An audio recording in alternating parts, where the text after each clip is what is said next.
तो work energy power कल हम लोग काइनेटिक एनर्जी कर रहे थे और काइनेटिक एनर्जी और मोमेंटम का रिलेशन देखे थे, कुछ न्यूमेरिकल्स भी किए थे। आज हम लोग सबसे इम्पोर्टेंट जो इस पार्ट में है ना, ये वर्क एनर्जी थ्योरम, उसको स्टार्ट करेंगे और उसको करेंगे।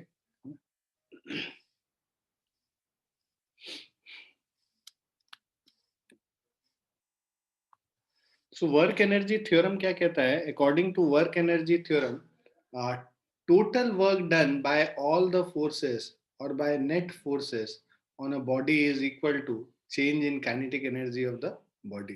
तो जो वर्क डन है, that total work done is equal to change in kinetic energy. So ये वर्क एनर्जी थ्योरम का बेसिक स्टेटमेंट है। Work done is equal to change in kinetic energy. So W net क्या है? Total work done by all forces on the body of mass m। ठीक है, तो कोई एक बॉडी है, लेट्स से मास m का, इस पे जितने फोर्सेस लग रहे हैं, है ना, work done by all the forces, मान लो ये F1 फोर्स है, F2 है, F3 है, ये सारे फोर्सेस मिला के इस पे कुछ वर्क कर रहे हैं, तो work done by all the forces.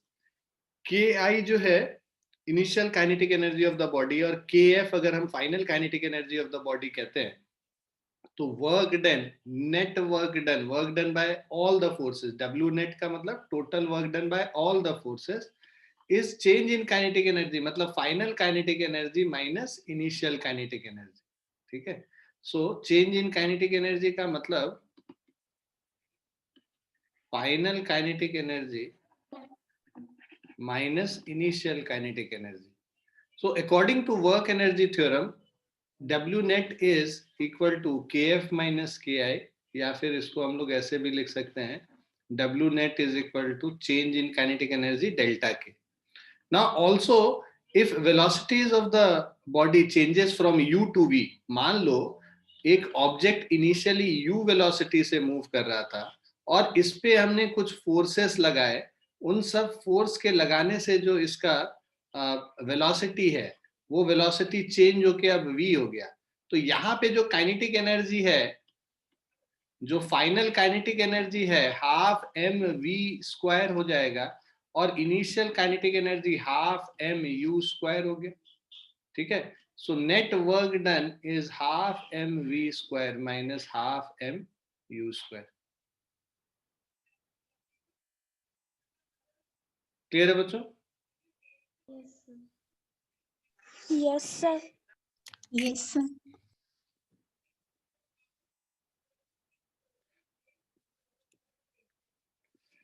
ये प्रूफ कैसे होता है? सो हमें पता है कि work done is equal to force into displacement, F dot ds हो गया, है ना। F डॉट ds को अगर हम ओपन कर देंगे तो F ds cos थीटा, जहां फोर्स और डिस्प्लेसमेंट के बीच में जो एंगल है वो अगर cos थीटा है, लेट्स से एक फोर्स इधर लग रहा है और डिस्प्लेसमेंट इधर हो रहा है और इनके बीच में एंगल थीटा है, तो जो टोटल वर्क डन है, this will be F dot ds, जिसको हम लोग लिख रहे हैं F ds cos of theta. ठीक है ना, अगर थीटा 0 डिग्री है ना, if displacement is in the direction of force, dw is F dot ds का F ds हो जाएगा।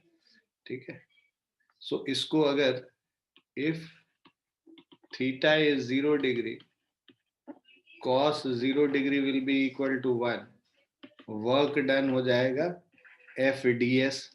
ठीक है, अब F को हम मास इंटू एक्सेलरेशन लिख सकते हैं। फोर्स क्या होता है? मास इंटू एक्सेलरेशन, तो इसको m into a into ds हम लोग लिख लिए। m into a into ds है। अब a को हम लोग लिख सकते हैं, एक्सेलरेशन को dv बाई dt, इसको लिख सकते हैं m dv by dt into ds। अब ds के साथ dt अगर हम लोग लेके चले जाएंगे तो work done dw, small amount of work done, is equal to m into ds by dt, v हो जाएगा, है ना, ds बाई dt v हो जाएगा, mv dv हो गया, dw mv dv हो गया। अब इसको हम लोग इंटीग्रेट कर देते हैं 0 से लेके वर्क डन w तक, और ये जो वेलोसिटी है, कहां से कहां तक चेंज कर रहा है, u से v तक चेंज कर रहा है। जब इंटीग्रेट करोगे v dv को, m तो कांस्टेंट है, बाहर हो जाएगा, dw को इंटीग्रेट करो, वर्क डन w हो जाएगा, इज इक्वल टू, जब इसको v dv को इंटीग्रेट करेंगे m v स्क्वायर अपॉन 2, और जो इसका लिमिट है वो u से v डाल देंगे, तो m और उसके बाद upper limit minus lower limit, मतलब M we square minus M you square upon 2, half M we square minus half M you square हो गया, विच इज सेम एज ये जो half M we square minus half U M you square हो गया, तो ये final kinetic energy minus initial kinetic energy यहाँ पे हो गया। तो ये हमारा वर्क एनर्जी थ्योरम का प्रूफ है, ठीक है। प्रूफ वगैरह स्कूल के एग्जाम्स में इंपॉर्टेंट है, थोड़ा कॉन्सेप्ट समझने में भी हेल्प करता है।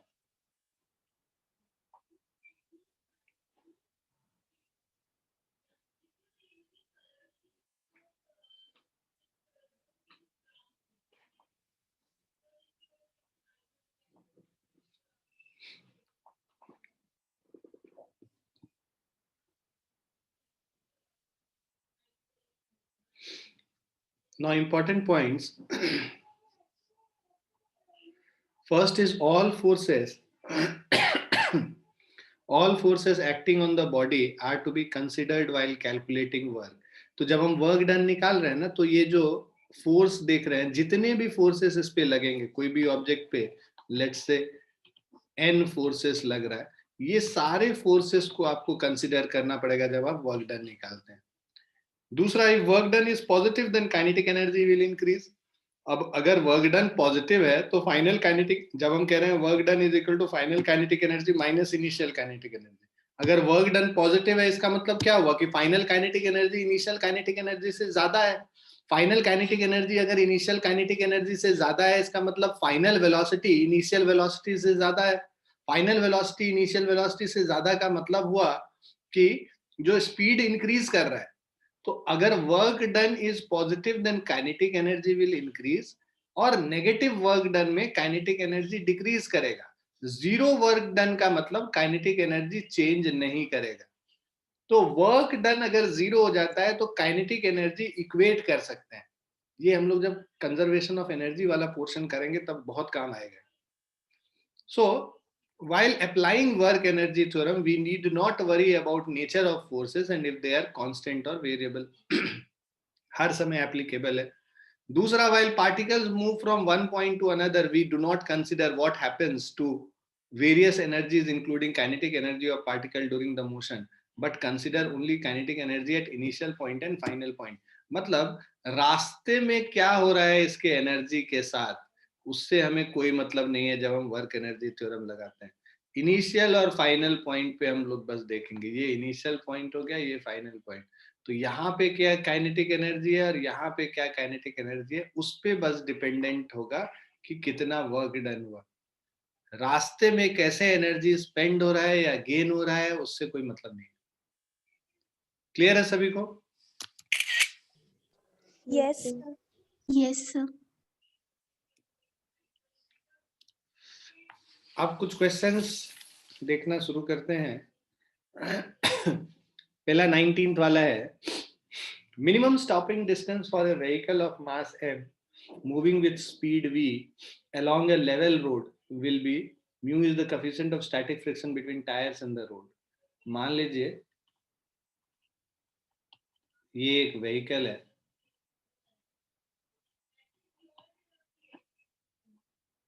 ठीक है। So minimum stopping distance for a vehicle of mass m, हम लोग को ये स्टॉपिंग डिस्टेंस निकालना है, राइट। मान लो ये जो डिस्टेंस है इधर से इधर,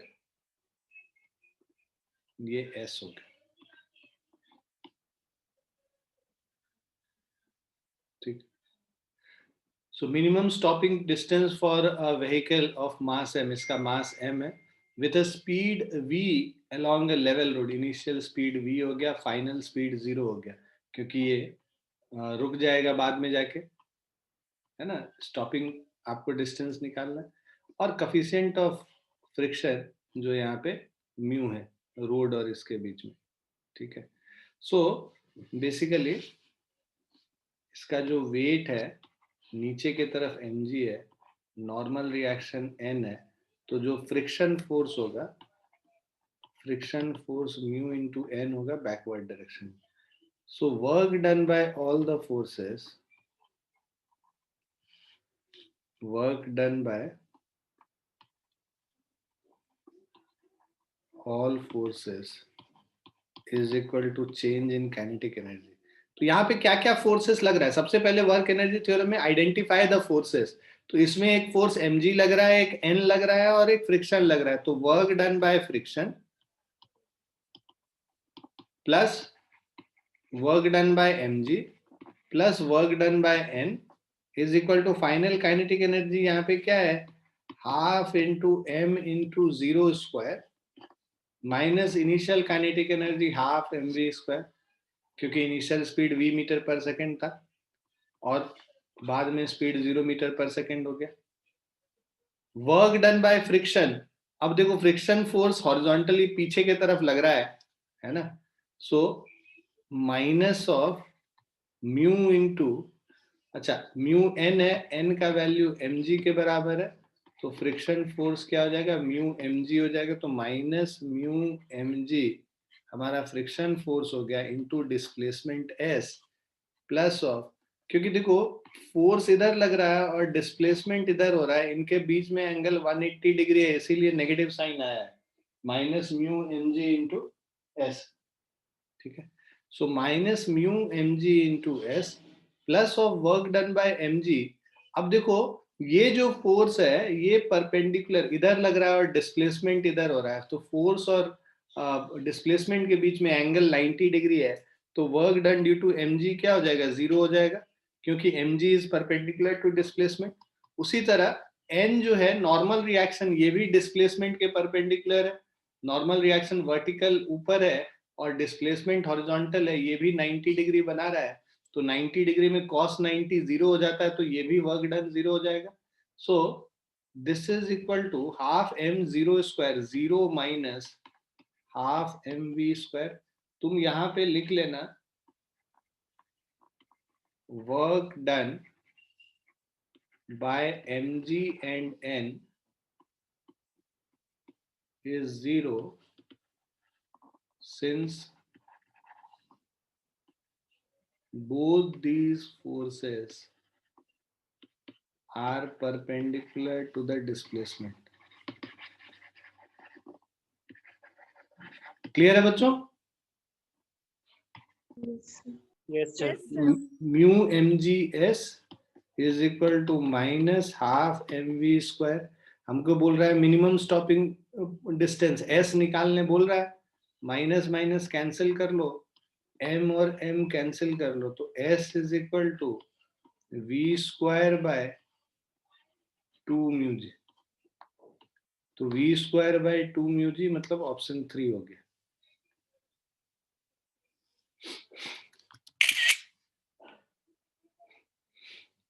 क्लियर है बच्चों? सर एक बार फिर से रिपीट कर दीजिए ना थोड़ा. हाँ फिर से रिपीट कर देते हैं. देखो इस पे जब वर्क एनर्जी थ्योरम कहता है कि total work done on any object is equal to change in its kinetic energy. Work done जो निकालने के लिए फोर्स इनटू डिस्प्लेसमेंट करते हैं, तो हमें पता होना चाहिए कि पहले इस ऑब्जेक्ट पे फोर्स क्या क्या लग रहा है. तो इस ऑब्जेक्ट पे फोर्स क्या क्या लग रहा है? एक mg लग रहा है वेट नीचे के तरफ, एक नॉर्मल रिएक्शन n लग रहा है ऊपर के तरफ, और एक फ्रिक्शन लग रहा है ये पीछे के तरफ. 3 फोर्स लग रहा है, mg, n और ये फ्रिक्शन f. फ्रिक्शन का वैल्यू म्यू इंटू n होता है, कोफिशिएंट ऑफ काइनेटिक, ये फ्रिक्शन इंटू n जो नॉर्मल रिएक्शन है. अब यहाँ पे देखो नॉर्मल रिएक्शन ऊपर mg नीचे, तो हम लोग क्या लिखते हैं? n is equal to mg लिखेंगे. तो फ्रिक्शन फोर्स जो हम लोग का है म्यू इंटू n के बराबर होता है, उसको हम लोग f is equal to mu mg लिख लिए. अब देखो जो वर्क डन निकालोगे तो यहाँ पे डिस्प्लेसमेंट इधर हो रहा है और फोर्स, अगर फ्रिक्शन फोर्स की बात करें, इधर लग रहा है. तो फ्रिक्शन फोर्स पीछे की तरफ है और डिस्प्लेसमेंट आगे की तरफ है. इनके बीच में इसका जो वर्क डन होगा, work done due to friction is equal to friction force F into displacement into cos 180 degree. So cos 180 minus 1 होता है तो minus of F into S हो गया. तो वर्क डन बाय फ्रिक्शन क्या हो गया? Minus F S. ठीक है. अब देखो ये जो mg की बात करें तो mg नीचे की तरफ लग रहा है और डिस्प्लेसमेंट यहाँ इधर हो रहा है. तो वर्क डन बाय mg अगर निकालना होगा तो ये mg into displacement s into cos of angle between them. ये 90 डिग्री है इनके बीच में एंगल. कॉस 90 करोगे, कॉस 90 का वैल्यू होता है 0. तो ये क्या हो जाएगा? 0 हो जाएगा पूरा value work done by mg. उसी तरह अगर हम लोग नॉर्मल रिएक्शन देखें, ऊपर की तरफ लग रहा है, डिस्प्लेसमेंट इधर हो रहा है, इनके बीच में जो एंगल है 90 डिग्री, तो work done by normal reaction will be equal to force into displacement into angle cos 90 करेंगे, ये भी 0 हो जाएगा. अब हमें वर्क एनर्जी थ्योरम जो कहता है वो ये कहता है कि work done by all the forces is change in kinetic energy. Final kinetic energy minus initial kinetic energy. हमें ये निकालना है कितने डिस्प्लेसमेंट के बाद ये ऑब्जेक्ट रुक जा रहा है ना, ये डिस्प्लेसमेंट निकालना है. तो अब इनिशियल वेलोसिटी इसका v मीटर पर सेकेंड था, फाइनल वेलोसिटी 0 मीटर पर सेकेंड. तो final kinetic energy half m0 square और initial kinetic energy minus half mv square हो गया. k final minus k initial. Work done by friction हम लोग यहाँ पे लिख रखे हैं, ये माइनस एफ इंटू एस मतलब minus mu M G into S हो गया work done due to friction. Work done due to m g हमें पता है 0 है और work done due to n हमें पता है 0 है. फाइनल काइनेटिक एनर्जी 0 हो गया, initial minus half M we square. अब इसको पूरा सॉल्व कर लिए और इससे डिस्प्लेसमेंट हम लोग को निकल गया कि कितने डिस्प्लेसमेंट के बाद रुक जाएगा.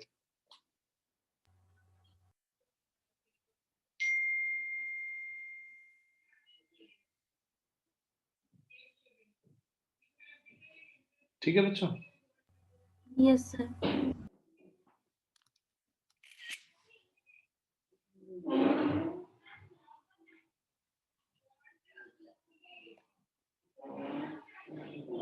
समझ में आ गया सबको? Yes, sir.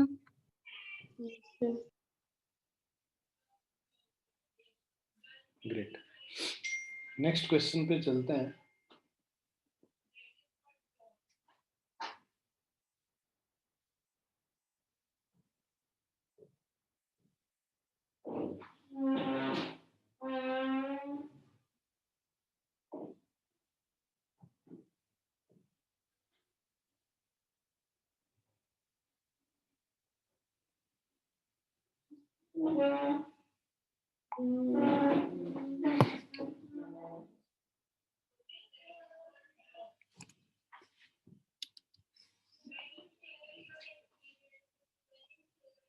नेक्स्ट क्वेश्चन है, under the action of a force a 2 kg block moves such that its position x as a function of time is given as x is equal to t cube by 3.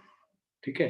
अब देखो position क्या है? Time dependent है, time के साथ position change कर रहा है. Where x is in meter and t is in second, the work done by the force in the first 2 seconds is given as. हम लोग को वर्क डन निकालना है फर्स्ट 2 सेकेंड्स में. तो पहले देखो x का वैल्यू जो डिस्प्लेसमेंट दे रखा है, पोजीशन दे रखा है x is equal to t cube by 3. तो हम लोग वेलोसिटी v निकालते हैं तो ये क्या हो जाएगा? dx अपॉन dt मतलब d of t cube by 3 with respect to time. इसको डिफरेंशिएट कर दो. टी क्यूब बाय 3 तो 1/3 बाहर ले लेंगे, differentiation of t cube with respect to time t. T cube का डिफरेंशिएशन टाइम टी के रेस्पेक्ट में 1/3 इंटू 3t स्क्वायर हो जाएगा, है ना. जिन्होंने नहीं किया है डिफरेंशिएशन उनके लिए मैं बता दूं कि भाई टी क्यूब का जब भी डिफरेंशिएशन करते हैं टाइम के रेस्पेक्ट में तो ये जो पावर है वो आके मल्टीप्लाई हो जाता है, 3 into t raise to the power 3-1 हो जाता है. तो ये क्या हो गया? 3t स्क्वायर हो गया. In general t to the power n का डिफरेंशिएशन अगर हम कर रहे हैं टाइम के रेस्पेक्ट में n into t raise to the power n-1, ये फॉर्मूला होता है, इसी को यूज कर रहे हैं. और जो कांस्टेंट होता है ना उसको बाहर कर लेते हैं. तो यहाँ 1/3 कांस्टेंट है, उसको बाहर कर लिया. तो 1/3 इंटू 3t स्क्वायर, 3 कैंसिल हो गया तो ये t स्क्वायर हो गया वेलोसिटी. सो भाई वेलोसिटी हमें पता चल गया टाइम डिपेंडेंट टी स्क्वायर है। तो अब हमें क्या करना है, मान लो the work done by the force in first 2 seconds निकालना है। तो at t is equal to 0 velocity मतलब इनिशियल वेलोसिटी u हो जाएगा हमारा 0 स्क्वायर 0, ठीक है। और at t is equal to 2 seconds velocity v is equal to 2 square, है ना, t स्क्वायर है, t की जगह 2 कर देंगे, 2 स्क्वायर मतलब 4 मीटर पर सेकेंड, ये 0 मीटर पर सेकेंड। तो भाई इनिशियल वेलोसिटी पता चल गया, फाइनल वेलोसिटी पता चल गया। अब हमें निकालना है work done by the force in 2 second. So work done is equal to final kinetic energy minus initial kinetic energy. Final kinetic energy का मतलब half M we square minus half M you square. अब ये values put कर लेते हैं। Half M कितना है 2 kg और v square minus u square, v square मतलब 4 स्क्वायर माइनस ऑफ 0 स्क्वायर। अब ये 2 और ये 2 कट गया, so this is equal to 16 joules. So work done जो है is equal to 16 joules, that is option 3।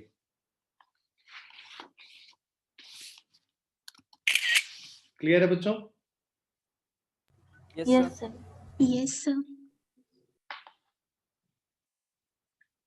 कितने बच्चे हैं जिनको अभी भी डिफरेंशिएशन से डर लगता है? हैंड रेस करें थोड़ा सा। कोई है जिसको डिफरेंशिएशन अभी भी नहीं अच्छे से आता है? कोई शर्माने वाली बात नहीं है, कोई नहीं आता है कोई बात नहीं। Yes, sir. मुझे भी बचपन में बहुत डर लगता था डिफरेंशिएशन से, मतलब जब मैं पढ़ना शुरू किया था 11th क्लास, तब ये सब चीज चेन रूल में थोड़ा प्रॉब्लम होता है। इसमें चेन रूल। चेन रूल, अच्छा चेन रूल का तो उतना इस्तेमाल अभी होगा नहीं। अभी तो बेसिक डिफरेंशिएशन सारा फॉर्मूला याद होना चाहिए, जितने भी ट्रिग्नोमेट्रिक वाले हैं कि साइन का कॉस हो जाता है, कॉस का माइनस साइन हो जाता है ना, टेन का सेक स्क्वायर हो जाता है, तो ये सब आपको याद होना चाहिए। और जितने भी ये जो फॉर्मूलेज हैं, लॉग का 1/x है या फिर e to the power x का e to the power x है, ये सारे फॉर्मूलेज याद रहेंगे तो फिर हो जाएगा, कोई बात। घबराना नहीं है, हर क्वेश्चन में सीखना है कैसे हुआ है। 2 साल के अंतराल में सब चीज आ जाएगा, जो नहीं भी आता वो सारी चीजें आ जाएंगी, ठीक है।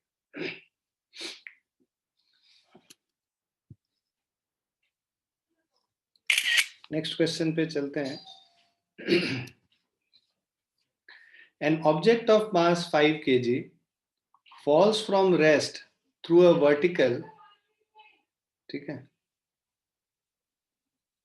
So an object of mass 5 kg falls from rest through a vertical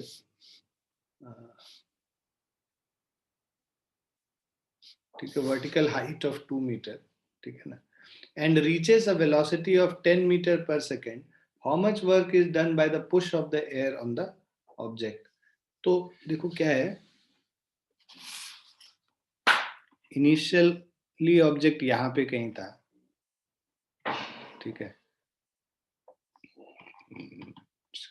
मास इसका 5 kg है, ठीक है, falls from rest, initial velocity इसका 0 मीटर पर सेकेंड है, through a vertical of height 20 metre, total distance s is equal to 20 metre हो गया, and reaches a velocity of 10 metre पर सेकेंड, ठीक है। तो 20 मीटर गिर के जो इसका जो वेलोसिटी हो गया, ये यहाँ पे 10 मीटर पर सेकेंड हो गया, ठीक है। How much work is done by the push of the air on the object. जब देखो ये ऑब्जेक्ट नीचे गिर रहा होगा ना, तो इस पे एक फोर्स तो mg नीचे की तरफ लगेगा, और जो पुश ऑफ द एयर है, मतलब जो एयर इसको रेजिस्ट करेगा, वो फोर्स ऊपर की तरफ लगेगा Fa, ठीक है। अब जब हम bye work energy theorem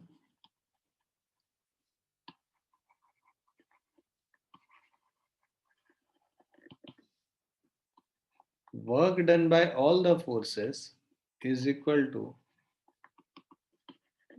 change in kinetic energy. Work done by all the forces मतलब work done by mg plus work done by the resistive force of air is change in kinetic energy, final kinetic energy minus initial kinetic energy. तो work done by mg, अब mg इधर लग रहा है और इस पे डिस्प्लेसमेंट भी इधर ही है, तो वर्क डन पॉजिटिव होगा. mg इंटू डिस्प्लेसमेंट हम लोग यहाँ पे कर लेंगे, work done mg into displacement s plus, अब फोर्स और डिस्प्लेसमेंट देखो यहाँ पे ऑपोजिट डायरेक्शंस में है ना, तो खैर हम लोग को तो वर्क डन ही निकालना है, तो अभी ऐसे ही रहने देंगे.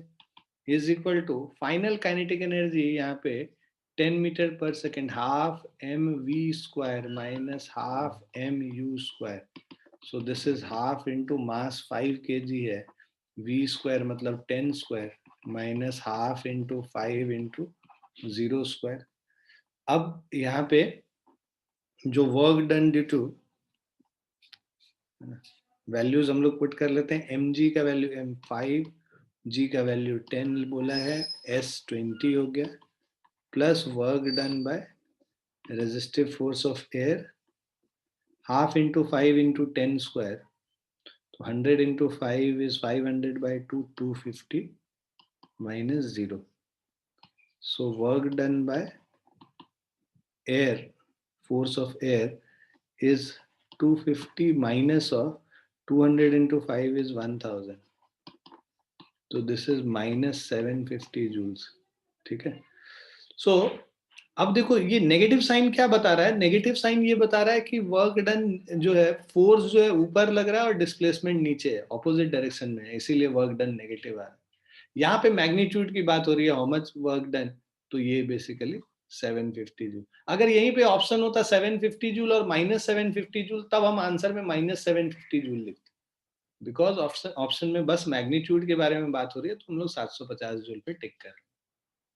बट एक्चुअल देखा जाए तो हम लोग को दिख भी रहा है ना, देखो फोर्स ऊपर की तरफ लग रहा है, डिस्प्लेसमेंट नीचे हो रहा है, मतलब work done by this resistive force will always be negative. ऐसे भी कोई भी रेजिस्टिव फोर्स से वर्क डन हमेशा नेगेटिव ही होता है, चाहे वो फ्रिक्शन हो, चाहे एयर रेजिस्टेंस हो, या कुछ भी हो. क्लियर है बच्चों? Yes, sir. Yes, sir. Yes, sir. ठीक, नेक्स्ट क्वेश्चन पे आते हैं.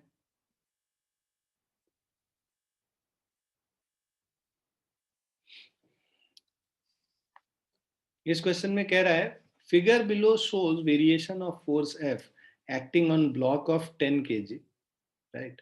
तो ये देखो फोर्स का और डिस्प्लेसमेंट का वेरिएशन दे रखा है, ग्राफ दे रखा है बेसिकली फोर्स और डिस्प्लेसमेंट का.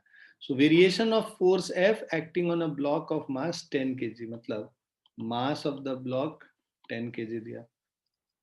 If at x is equal to 0 velocity of block is 5 metre पर सेकेंड. ठीक है. What is the velocity of the block at x is equal to 20 metre. x is equal to 0 metre पे, मतलब initial velocity u is equal to 5 metre पर second. हम लोग को final velocity निकालना है जब x का वैल्यू 20 मीटर. ठीक है. अब देखो, जब हम कहते हैं work done is equal to, हम लोगों ने पढ़ा था जब ग्राफ वाला जो वर्क डन पढ़ रहे थे, area under F x graph, जो फोर्स डिस्प्लेसमेंट ग्राफ का जो एरिया है, force into displacement work done होता है, तो area under force displacement graph is work done. तो वर्क डन निकालने के लिए हम लोग क्या करेंगे, इस ट्राइंगल का एरिया निकाल लेंगे. तो इस ट्राइंगल का जो एरिया है, work done is equal to half into base, base कितना हो गया 20 और हाइट हो गया 40. सो ये इसको कैंसिल करेंगे 10, तो ये 400 जूल्स टोटल वर्क डन हो गया. Total work done bye work energy theorem. अब हम लोग वर्क एनर्जी थ्योरम लगा लेते हैं यहाँ पे. So by work energy theorem, work done is equal to change in kinetic energy. Work done है हमारा 400 जूल्स, ठीक है, और that is equal to change in kinetic energy, मतलब half M we square minus half M you square. Value दे रखा है half into 10 into V square हम लोग को निकालना है, minus half into 10 into initial velocity 5 square. अब ये क्या हो गया हमारा 400 इज इक्वल टू, अब ये देखो 10/2 है, ये कैंसिल होके 5 हो गया, 10/2 है कैंसिल होके 5 हो गया, 400 is equal to 5v² minus 25 into 5 125 हो गया, तो 125 को इधर ले आएंगे, 400 plus 125 525 is 5v², v² is equal to 525/5 105 हो गया, v का वैल्यू √100 105 मीटर पर सेकेंड। क्लियर है बच्चों? Yes, sir. Yes.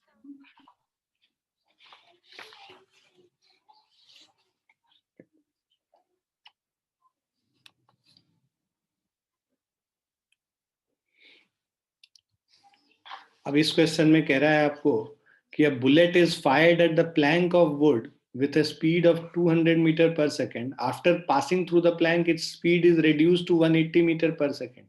मतलब एक प्लैंक ऑफ वुड मतलब लकड़ी का एक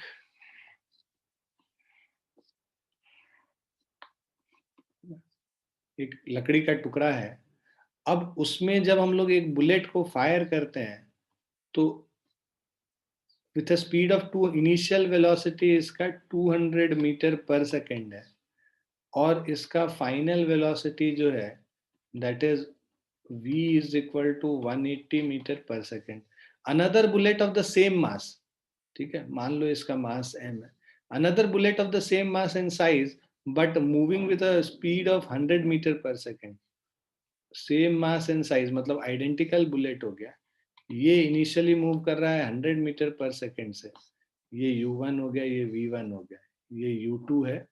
अब आपसे पूछ रहा है कि after what will be the speed of this bullet after passing through this, so v2 हम लोग को निकालना है। assume that the resistance offered by the plank is the same for both the bullets। resistance offered मतलब जो force, जो resistive force है वो सेम और थिकनेस भी सेम है, यहाँ पे है ना, सेम प्लैंक यूज कर रहे हैं, राइट। सो रेजिस्टिव फोर्स अगर हम लोग s मानते हैं, सो f मानते हैं fs, मान लो ये बुलेट जब इधर जा रहा है तो रेजिस्टिव फोर्स जो लगेगा इसको इधर रोकने की कोशिश करेगा, राइट। सो रेजिस्टिव फोर्स एफ आर कर लेते हैं। Now since resistive force is same for both bullets,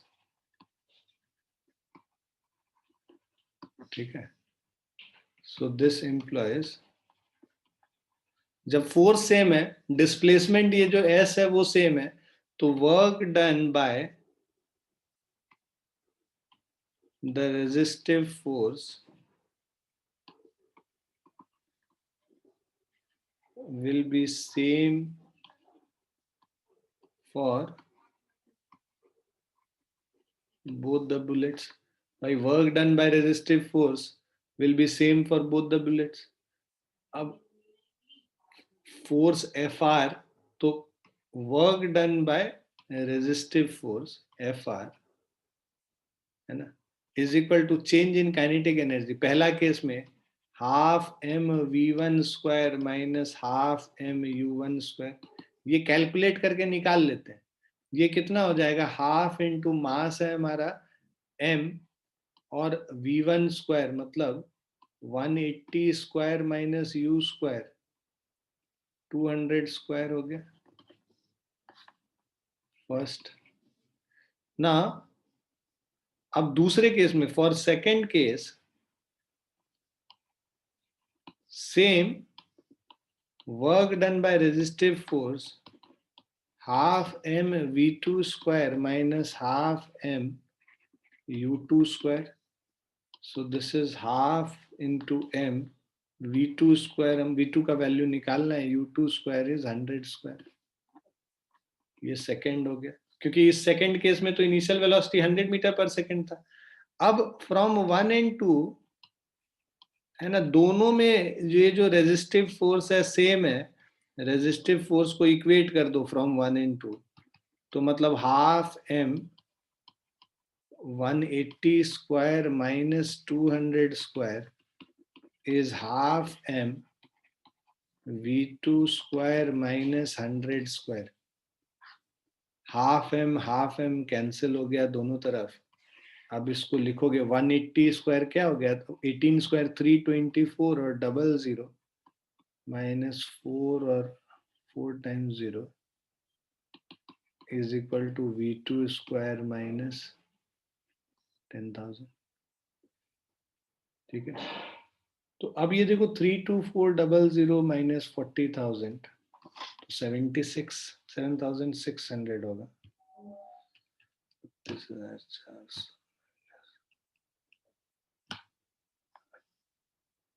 so minus 10,000 को इधर ले आते हैं. 10,000 plus minus 7,600, 10,000 minus 7,600 is v2 square. तो ये 2,400, v2 square is 2,400.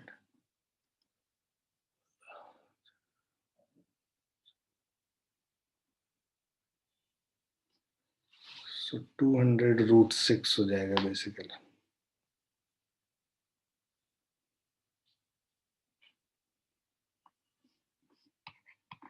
So v2 is equal to root under 2400. So this is approximately equal to 49 square 2401 होता है. तो ये 2400 है, तो approximately 49 मीटर पर सेकेंड. क्लियर है बच्चों? Yes, sir. Yes, sir.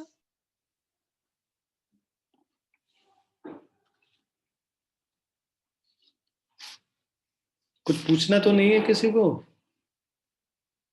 आशीष कर रहा है क्लास? नहीं कर रहा है लगता है.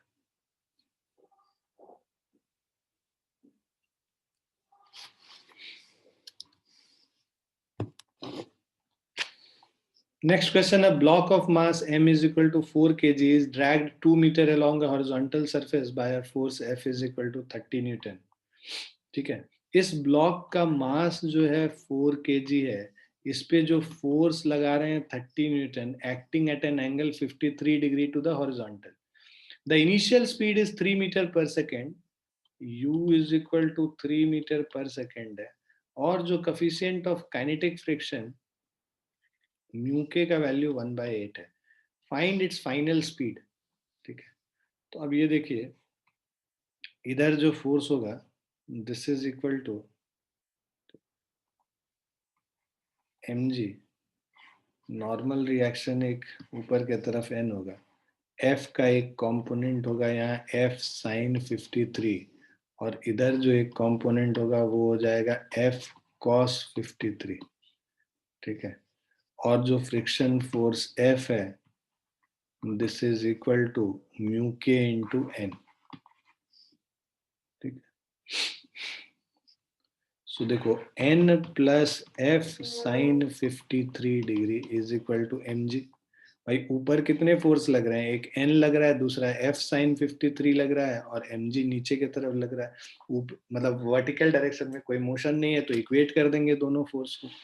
सो normal reaction n plus f sine 53 degree मतलब 30 sine 53, sine 53 is 4/5 is equal to mg 4 into g10.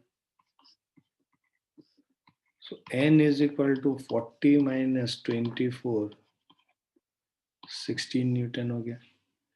सो जो फ्रिक्शन फोर्स F है म्यू के इंटू एन है, म्यू के का 1/8 इंटू 16, 2 न्यूटन हो गया फ्रिक्शन फोर्स पीछे की तरफ जो लग रहा है. अब जो F cos 53 का मतलब फोर्स है 30 न्यूटन, cos 53 3/5 हो गया, so this is 18 Newton.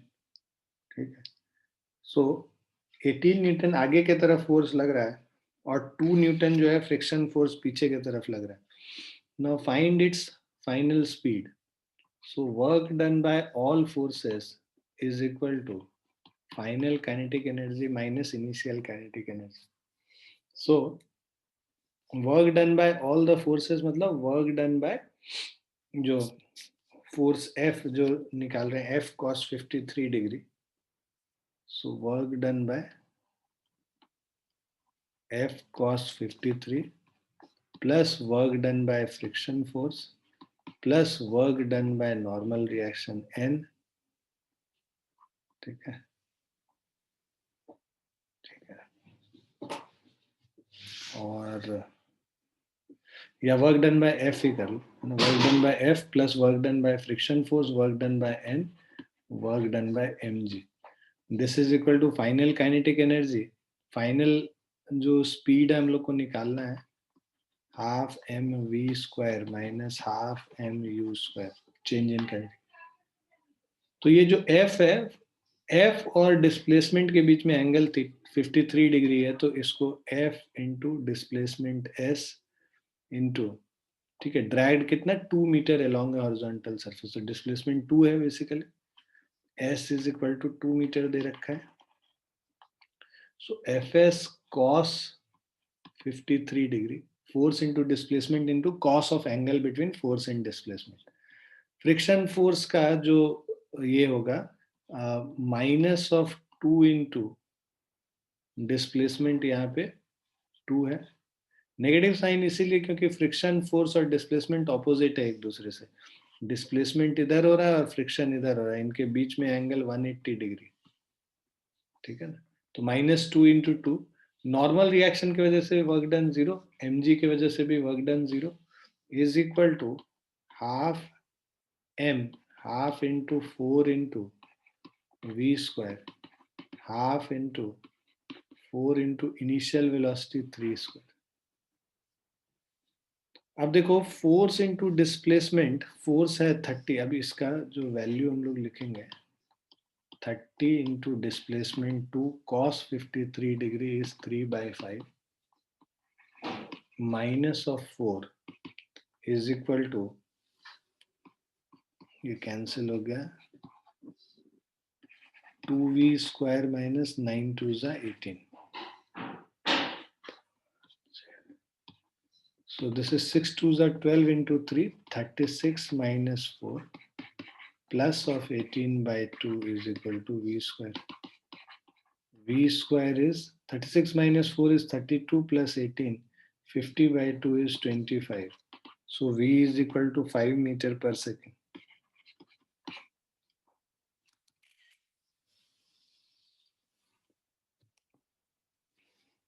Clear है बच्चों? Yes, sir. Yes, sir. Yes, sir.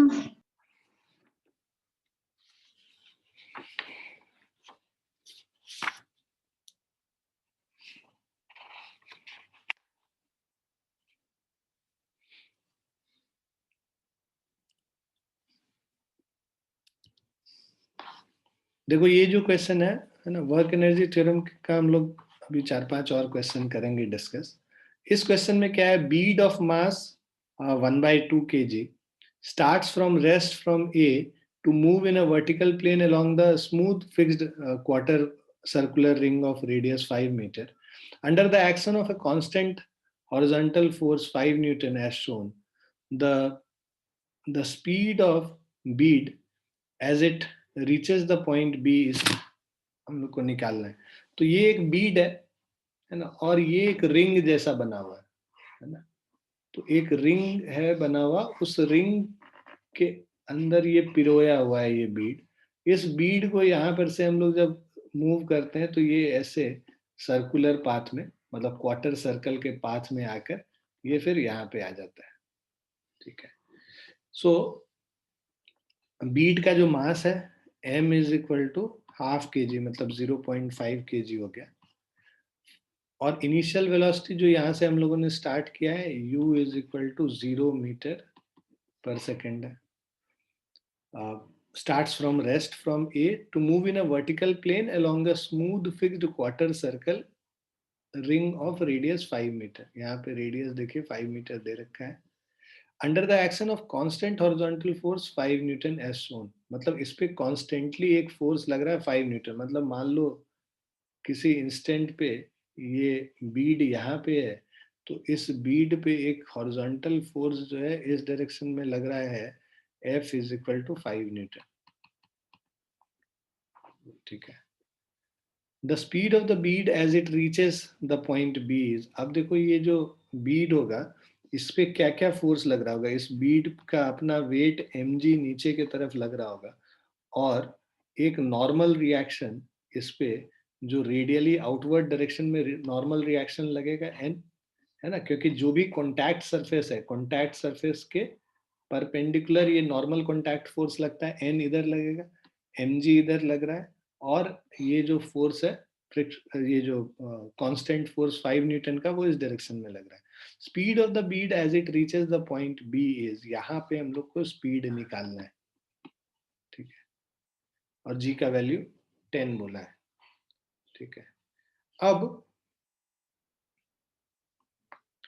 Total work done is equal to change in kinetic energy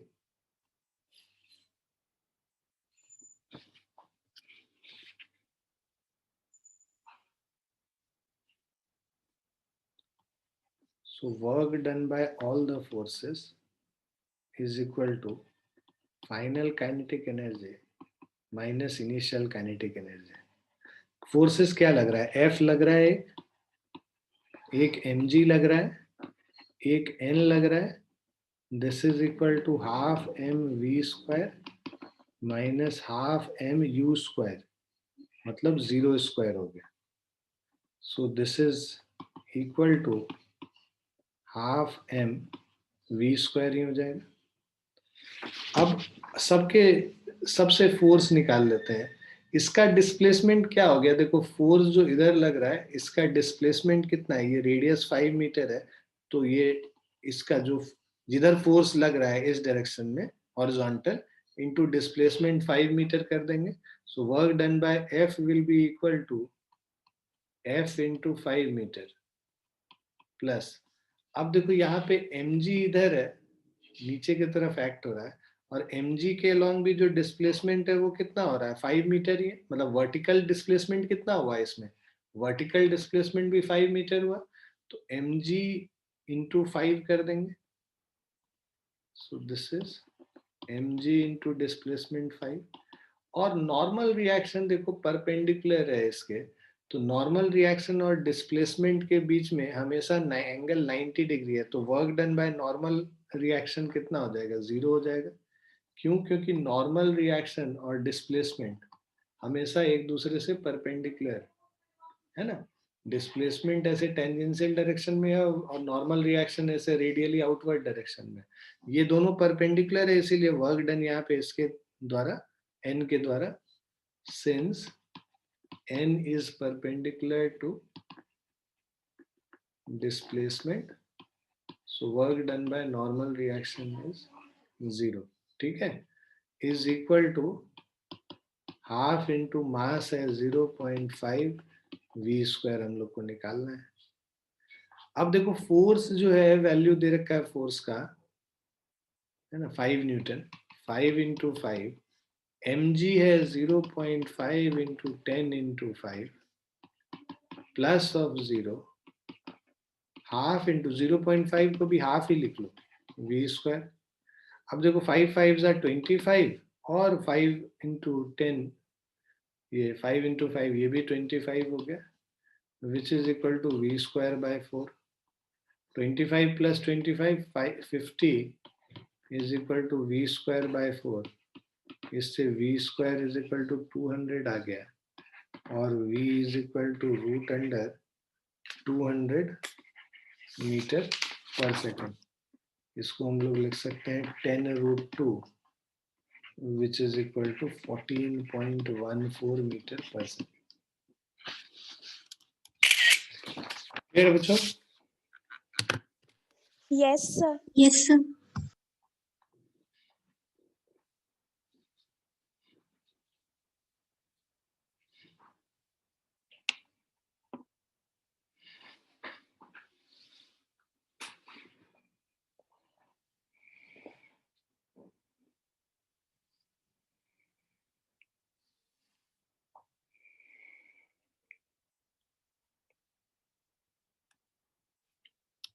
next question पे आते हैं. यहाँ पे फोर्स जो है देखो कांस्टेंट फोर्स नहीं है, टाइम डिपेंडेंट फोर्स दिया हुआ F is equal to 2t² is applied on the block of mass 2 kg block, then find out the work done by this force in 2 seconds. 2 second में कितना work done होगा ये हम लोग को निकालना है. Initially at time t is equal to 0, block is at rest, मतलब इनिशियल वेलोसिटी 0 ये दे रखा है. ठीक है. F is equal to 2t² है. फोर्स क्या होता है, मास इनटू एक्सेलरेशन होता है. This is equal to 2t². So मतलब m एक्सेलरेशन को क्या लिख सकते हैं, dv/dt is equal to 2t². m का वैल्यू 2 kg है, 2 dv/dt is equal to 2t². 2 और 2 कैंसिल कर दो, मतलब कि dv is equal to t² dt हो गया. अब हमें चेंज इन वेलोसिटी मान लो अगर निकालना है, इनिशियल वेलोसिटी तो 0 ही दिया हुआ है, तो 0 से लेके वेलोसिटी v हो गया t² dt, 0 से लेके t टाइम. ठीक है. तो हम लोग बेसिकली वेलोसिटी का वैल्यू निकालना चाह रहे हैं. ठीक है. अब ये कह रहा है work done by this force in 2 second, तो टाइम कितना, 2 सेकंड में 0 से लेके 2 सेकंड कर लो इसको. तो dv का इंटीग्रेशन v होता है 0 to v, इसका लोअर लिमिट और अपर लिमिट हो गया, और t² का इंटीग्रेशन हो जाता है t³/3, और इसका जो लिमिट 0 से लेके 2 हो गया. ठीक है. अब ये क्या हो गया, upper limit minus lower limit is equal to 2³ minus 0³/3, 8/3 हो गया. ठीक है. तो जो वेलोसिटी है हमारा फाइनल वेलोसिटी, ये v is equal to 8/3 metre पर सेकेंड हो गया. इनिशियल वेलोसिटी 0 मीटर पर सेकेंड दे रखा है, फाइनल वेलोसिटी 8/3 मीटर पर सेकेंड दे रखा है. अब हम लोगों को निकालना है, find out the work done by this force. So work done है ना, work done by F is equal to change in kinetic energy, final kinetic energy minus initial kinetic energy, half mv² minus half mu². Values put कर लेते हैं. Half into m 2 kg है, v² मतलब 8/3 का 0 का square minus half into 2 into 0². ये 2 cancel हो गया. 8/3 का whole square 64/9 minus 0. So this is 64/9 joules हो गया. So work done by force F is equal to 64/9 joules. Clear है बच्चों? Yes. Yes, sir.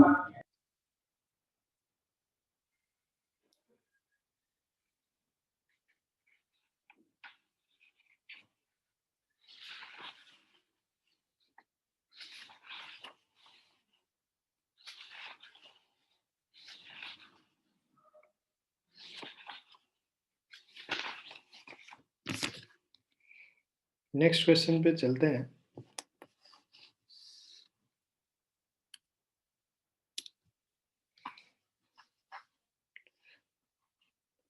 अब क्या है, box of mass m is gently placed on a conveyor belt that moves at a constant speed. Conveyor belt समझते हो ना, जैसे आटा के चक्की पे वो जो बेल्ट लगा हुआ था ना, दोनों तरफ ऐसे ये 2 पहिए जैसे लगे रहते हैं, और उसमें इस तरह से बेल्ट पे ये चल रहा होता है. देखे हो कभी? Yes. Yes, sir. तो ये इसको कन्वेयर बेल्ट कहते हैं बेसिकली, है ना, ये जो चल रहा होता है. तो अ box of mass m is gently placed on a conveyor belt. हम लोगों ने क्या किया है, इस मास m जो ब्लॉक है ना, इसको हम लोग इस कन्वेयर बेल्ट जो कि ऑलरेडी v स्पीड से चल रहा है उसके ऊपर रख दिया है. ठीक है. Conveyor belt that moves at a constant speed v, ये कन्वेयर बेल्ट मूव कर रहा है v स्पीड से. Coefficient of kinetic friction is μk, है ना. भाई अगर ये ब्लॉक को साथ में मूव करना है तो इसमें फ्रिक्शन होगा तभी तो मूव करेगा, अगर फ्रिक्शन नहीं होगा तो ब्लॉक वहीं रह जाएगा, नीचे से फिसलता हुआ ये बेल्ट आगे निकलता चला जाएगा। सो बेल्ट जब आगे जा रहा है तो जैसे ही ब्लॉक को रखोगे इस ब्लॉक के ऊपर फ्रिक्शन फोर्स आगे की तरफ लगेगा, जिससे कि ये ब्लॉक भी बेल्ट के साथ मूव करना शुरू होगा। How far does the box move reaching it's final speed, and when the box reaches it's final speed how far has the belt moved. तो बेसिकली क्या है कि फाइनल स्पीड का मतलब क्या हुआ, दोनों जो है एक साथ मूव करेगा। जैसे ही आप डालोगे ना, शुरू में ये तो थोड़ा सा स्लो होगा, बट धीरे धीरे इसका स्पीड पिकअप करेगा और इस बेल्ट के स्पीड के बराबर तक जब तक होगा तब तक है ना, थोड़ा सा यहाँ पे फ्रिक्शन जो है और स्लिपिंग होगा बेसिकली इनिशियली, और वो स्लिपिंग के वजह से मतलब it will take some time for this box to attain the speed of the belt. Eventually ये बेल्ट के स्पीड के बराबर हो जाएगा। ठीक है, सो जब बॉक्स को हम पहले यहाँ पे डाले तो उस समय बॉक्स का इनिशियल वेलोसिटी 0 था। ठीक है, और बाद में उसका फाइनल वेलोसिटी v हो जाएगा, राइट ना।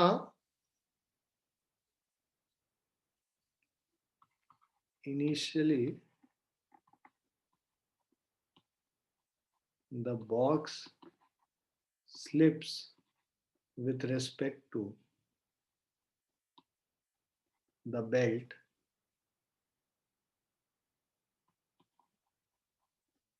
and force of friction acts in forward direction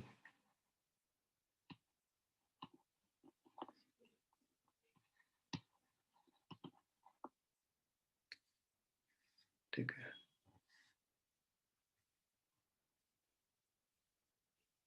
So force of friction will act in forward direction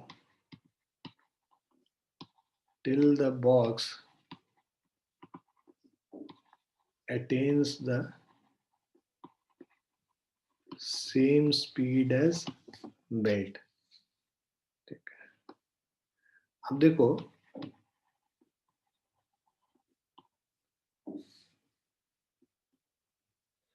now let distance traveled by a block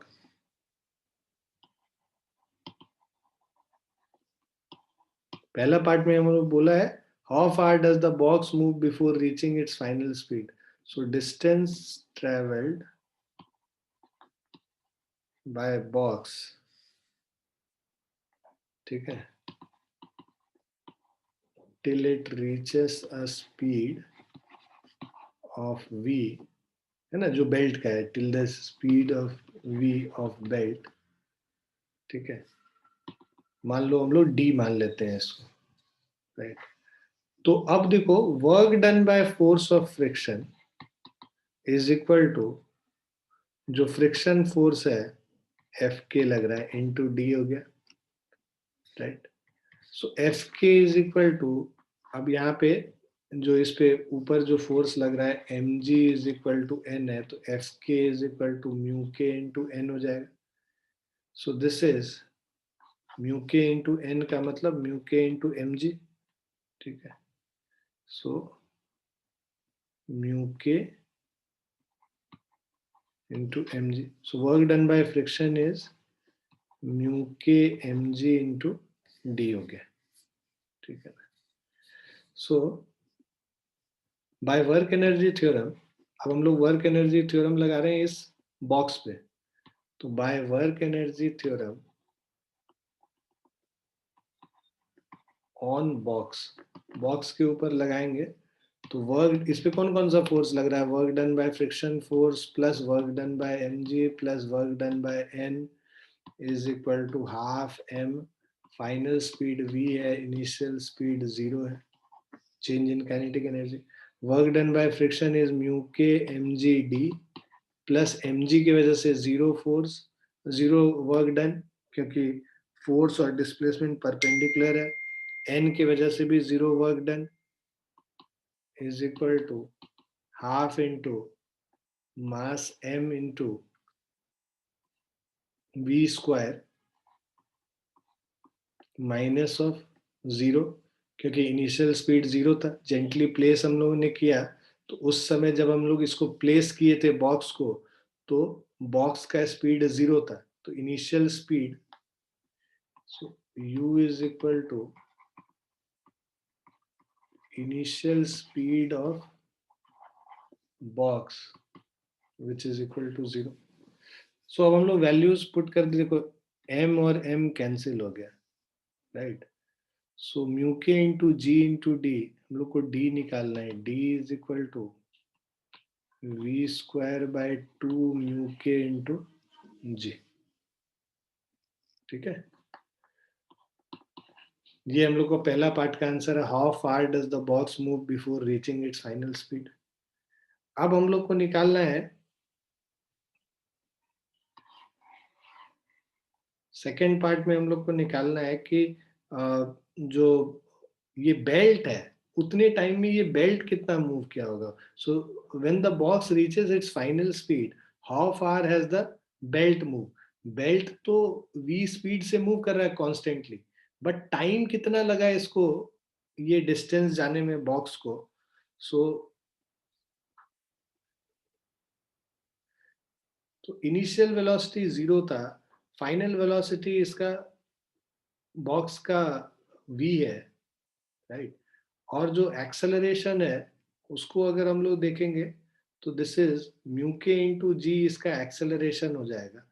तो तुम जो डिस्टेंस d अगर हम लोग निकालें, d is equal to U T plus half A T square करके भी कर सकते हैं, या एवरेज स्पीड निकाल के भी कर सकते हैं, दोनों तरीके से कर सकते हैं। एवरेज वेलोसिटी इस ब्लॉक का initial velocity plus final velocity bye 2, और इस एवरेज वेलोसिटी से t टाइम तक मूव करेगा, तो ये जो डिस्टेंस d मूव करेगा, तो t is equal to dv by 2।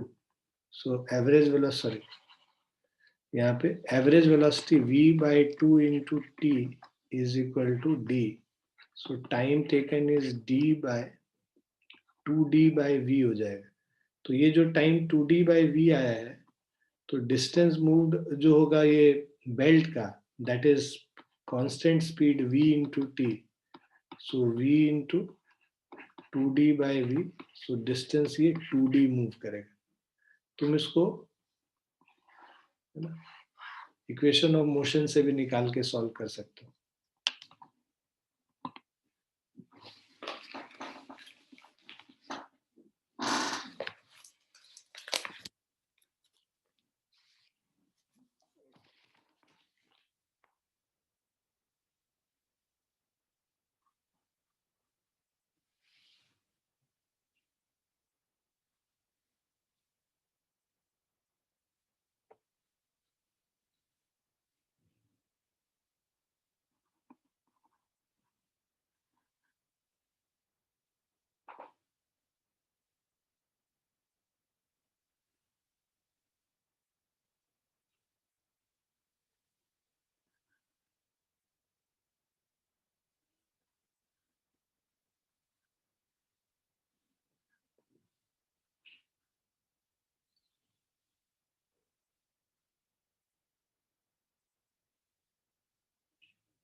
Clear है बच्चों? Yes, sir. Yes, sir.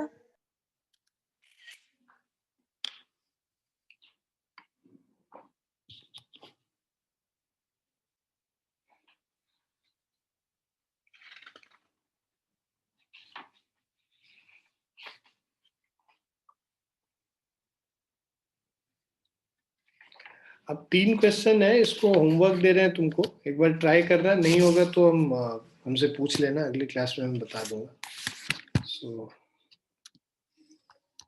एक ये क्वेश्चन है, दूसरा ये क्वेश्चन है, और तीसरा ये क्वेश्चन। तो ये तीनों तुम्हारा होमवर्क है, इसको अटेम्प्ट कर लेना एक बार, ठीक है? Yes sir. अगली क्लास में हम लोग पोटेंशियल एनर्जी वाला पोर्शन स्टार्ट करेंगे, conservative force and potential energy, ठीक है?